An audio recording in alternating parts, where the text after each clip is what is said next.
Hello friend, नमस्कार। I hope कि आप लोग बहुत अच्छे होंगे। आज मैं फिर एक नई रेसिपी के साथ आई हूँ और आज की रेसिपी है पनीर पराठा, जो सभी को बहुत अच्छे लगते हैं। आलू पराठा, मूली पराठा तो सब कोई बहुत बनाते हैं, लेकिन पनीर पराठा सबके बहुत फेवरेट होते हैं क्योंकि पनीर से बना हुआ सारी चीज़ बहुत फेवरेट होते हैं। तो मैंने पनीर पराठा बनाया और आप इस तरह से देखिए, पनीर है कितनी अच्छी तरह से, ये अच्छी तरह से भरा है और इस तरह से पूरी अच्छी तरह से भरने के मैं आपको एक टिप्स बताऊँगी जो कि बहुत अच्छे बनेंगे और सॉफ्ट बनेंगे और खाने में बहुत टेस्टी होगा। आप इसे रायता के साथ, चटनी के साथ, सब्जी के साथ, जिसके साथ मन हो आप इसे खा सकते हैं। ये बनाना भी बहुत ईजी होता है और ये आपको हेल्थ के लिए बहुत अच्छा होता है क्योंकि इसमें पनीर है। तो चलिए, मैंने पहले पनीर लिया और मैंने इसे पहले से कद्दूकस कर लिया है। तो इसे मैंने ग्राइंड किया हुआ था, ये देखिए। तो आपको मिसना नहीं है, आप कद्दूकस करके ही डालें, जिससे कि जब आप ये रोटी में भरेंगे पराठा में तो ये बहुत अच्छे से आएगा। तो इसमें डालने के लिए मैंने हरा मिर्च लिया, प्याज लिया, धनिया पत्ता और गाजर लिया। ये सारी चीज़ को मैं छोटे कटिंग कर ली हूँ। अब मैं एक बाउल में सबसे पहले मैं इसमें आटा सानती हूँ। तो मैंने ये गेहूं का ही आटा लिया है, आप गेहूं का आटा प्रयोग कर सकते हैं, मैदा भी कर सकते हैं।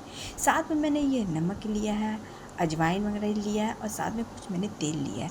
ये मैं अच्छी तरह से इसे मिला के इसके आटा गूँथ लूँगी। तो आप मैदा का भी यूज़ कर सकते हैं, लेकिन आजकल मैदा खाना ज़्यादा कोई पसंद नहीं कर रहा है, तो आप आटा का ही यूज करें। तो अब मैं इसे अच्छी तरह से आटा को मिला ली हूँ और अब इसे मैं अच्छी तरह से पानी से थोड़ा थोड़ा डाल के अच्छी तरह से इसे गूँथ लूँगी। आपको बहुत कड़ा भी नहीं सानना है और ना ही बहुत आपको ढीला सानना है, आपको मीडियम सानना है। तो इस तरह से मैंने आटे को तैयार कर लिया और इसे 5 से 10 मिनट के लिए रेस्ट के लिए छोड़ देती हूँ। मैं उसी बाउल में अब मैं मसाला तैयार करूँगी पनीर का। तो ये मैंने पनीर ले लिया है, साथ में मैंने जो कटिंग किया था, तो हरा मिर्च, सॉरी, प्याज और गाजर और साथ में मैंने धनिया पत्ता लिया था। ये सारी चीज़ को मैं इसमें डाल लेती हूँ। जिस तरह से ढेर सारा धनिया पत्ता आप डाल सकते हैं, जिससे कि ये बहुत अच्छे लगते हैं खाने में। तो ये सारी चीज़ को मैं अच्छी तरह से मिला लेती हूँ। अब कुछ मसाले हैं वो भी मैं डाल लेती हूँ। मसाले आप अपने अनुसार डाल सकते हैं। तो मैंने नमक डाला है, लाल मिर्च पाउडर डाला है, गरम मसाला डाला है, ये कश्मीरी मिर्च है, साथ में मैंने गोलकी पाउडर डाला है। तो ये सारी चीज़ को मैंने डाल के अच्छी तरह से चला ली हूँ और एक तरह का मसाला तैयार कर ली हूँ पनीर का। आप चाहे तो सिर्फ नमक भी डाल सकते हैं अगर बच्चे को आपको बनाना है तो, और अगर आप बड़े हैं तो आप कुछ मसाले भी डाल सकते हैं। तो इस तरह से ये मेरे मसाले तैयार हो गए हैं पनीर के। देखिए, ये देखने में जितने अच्छे लग रहे हैं ना, खाने में भी उतने अच्छे बने थे। तो ये आटे भी मेरे अच्छे से ये सॉफ्ट हो गए हैं। तो अब मैं इसे पेड़े का आकार दे देती हूँ। आपको बहुत ज़्यादा मोटा नहीं लेना है, क्योंकि आप आटा का लोई जो छोटा ही लीजिए, उससे आपको बेल बनाए, जिससे कि आप जो आप मसाला तैयार किए हैं पनीर का, वो आप ज़्यादा भर सकते। इस तरह से मैंने सारे पेड़े तैयार कर दिए हैं आटा का। अब मैं इसे बेल लेती हूँ। अब यही एक अच्छा टिप है कि आप इसी तरह से बेल रहे हैं ना, आप इसे थोड़ा ज़्यादा बड़ा बेलें, जिसमें से आप जो मसाले तैयार किए हैं पनीर के, ये बहुत अच्छी तरह से जा सकते थे। देखिए, ये जब मैंने बड़ा कर लिया तो आप 2 से 3 चम्मच आराम से भर सकते हैं। और जब आपकी ये पराठे तैयार होंगे तो पनीर ही पनीर आएंगे खाने में। तो इस तरह से करने से ना क्या होता है ना कि पनीर जो आप मसाले तैयार किए वो बहुत अच्छी तरह से ज़्यादा भराता है। और एक होते हैं कि थोड़ा सा गोल करके हम लोग हाथ से गोल गोल करते हैं ना, उस पर कम भराता है। तो इस एरिया से आप बनाएंगे तो ये बहुत अच्छे से भरा जाते हैं मसाले और बहुत ज़्यादा भराते हैं, जिससे कि खाने में बहुत अच्छे लगते हैं। और जो चीज़ आप भरें उसका स्वाद बहुत अच्छा लगता है, वो आप आलू के बनाएं या मूली के बनाएं या कोई भी आप पराठा बनाएं। तो इस तरह से मैंने आप पराठा बेल लिया और देखिए अच्छी तरह से बिला भी जाते हैं।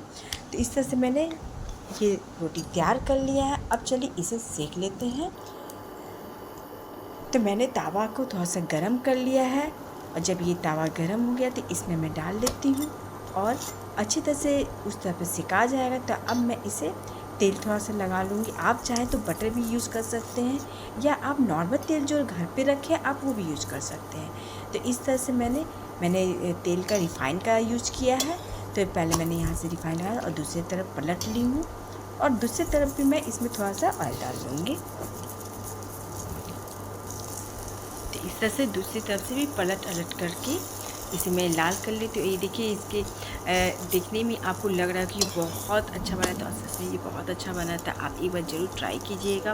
और इसमें बहुत अच्छे से आपको जो पनीर के मसाले हैं अच्छी तरह से भराए हुए हैं। तो और आप ये किसी चीज़ के साथ खा सकते हैं, आप सॉस के साथ, दही के साथ, रायते के साथ, ये सब के साथ बहुत अच्छे लगते हैं। या आपके पास कुछ भी नहीं है, आप ऐसे भी खा सकते हैं, ये बहुत टेस्टी लगते हैं। ये आपके पनीर पराठा तैयार हो गए।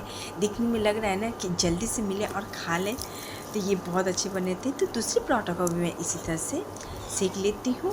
तो इस तरह से मेरे दूसरे पराठे भी तैयार हो गए हैं। अगर आप मेरे चैनल में नए हैं तो प्लीज़ मेरे चैनल को सब्सक्राइब ज़रूर कीजिए। अगर आपको ये मेरी रेसिपी पसंद आए तो, अगर रेसिपी पसंद नहीं आए तो आप कमेंट बॉक्स में बोल सकते हैं। तो इस तरह से मैंने दूसरे पराठे भी तैयार कर लिए हैं। तो सारे पराठे मैं इसी तरह से तैयार कर लेती हूँ। और ये आपके पराठे तैयार हो गए गर्मा गर्म। ये आपके पनीर पराठे बहुत टेस्टी बने थे। अगर आपको अच्छे लगे तो कमेंट बॉक्स में ज़रूर बताइएगा। आप प्लीज़ सब्सक्राइब करना ना भूलें, क्योंकि सब्सक्राइब से हम लोगों को बहुत ये लगता है कि चलो हम लोग कुछ तो अच्छा बनाए, आपको पसंद आया। तो आप कोशिश कीजिएगा, अगर ये रेसिपी अच्छी लगे तो प्लीज़ सब्सक्राइब ज़रूर कर दीजिएगा। मैं फिर एक नई रेसिपी के साथ आऊँगी। तब तक के लिए बाय बाय।